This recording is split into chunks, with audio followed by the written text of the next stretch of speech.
Assalomu alaykum hammaga. Bugun men ota-onamga surpriz qilgan holda ovqat tayyorlab bermoqchiman. Bu masalliqlarimiz barchasi yuvilgan, qo'llarim ham toza. Bu masalliqlarni to'g'rashda menga opam yordam berdi. Bismillahirrohmanirrohim. Piyozni yaxshilab qizargancha qovurib olamiz.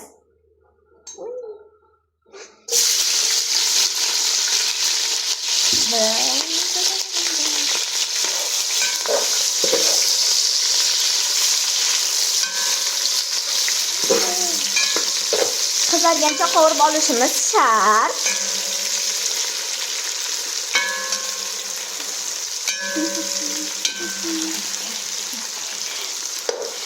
Bularni menga taxlashda oyijonim o'rgatgan.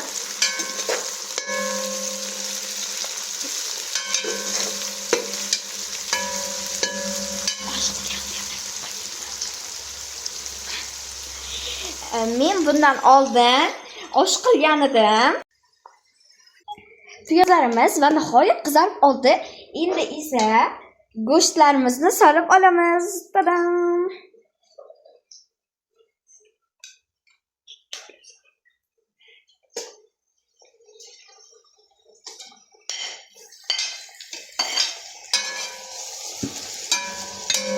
Rosa yoqimli ovqat bo'ladi, dugonajonlar. Endi esa go'shtimiz mazaliroq bo'lishi uchun tuzdan solib olamiz.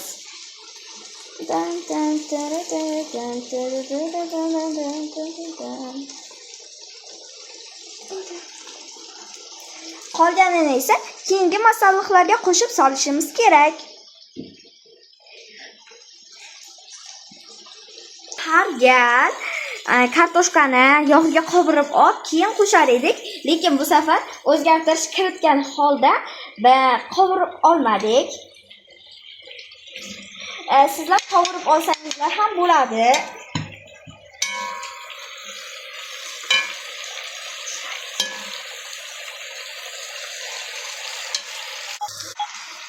Mana kartoshkamizni ham qovurib oldik. Endi navbat ziravar va tomatlarga.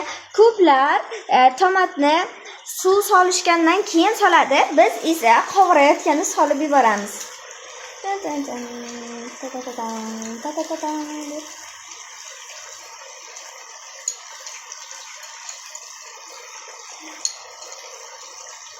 Birinchi tuzni, keyin esa ziravorni,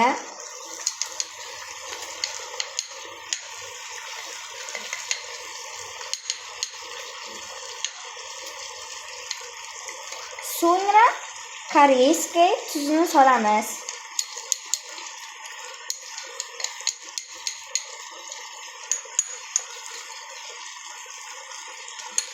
Mana endi esa aralashtirib olamiz. Siz ham uyingizda bu ovqatni qilib ko'rsangiz bo'ladi. Bu ovqatni qilish aslida juda ham oson.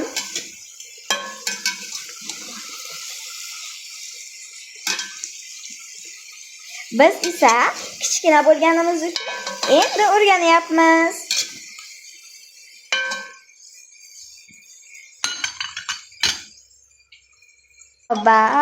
Endigi navbat tomatimizga. Hamma menga o'xshab idishlarni kir qilgandan so'ng ovqat pishgunicha tezlikda yuvib qo'ysin. Men ovqat pishishini kutib o'tirmayman. Ovqat qovurilayotganda birdan yuvib olaman. Menga o'xshagan aqlli qiz bo'lingizlar.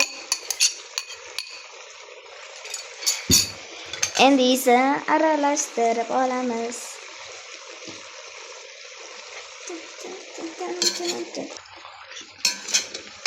Endi esa bularni qovurilishini kutamiz.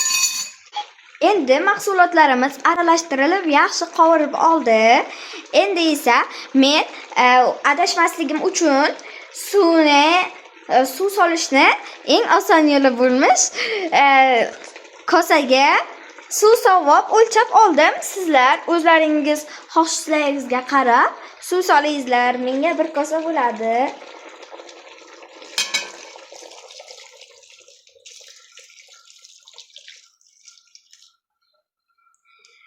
Ana shunday. Endi aralashtiramiz.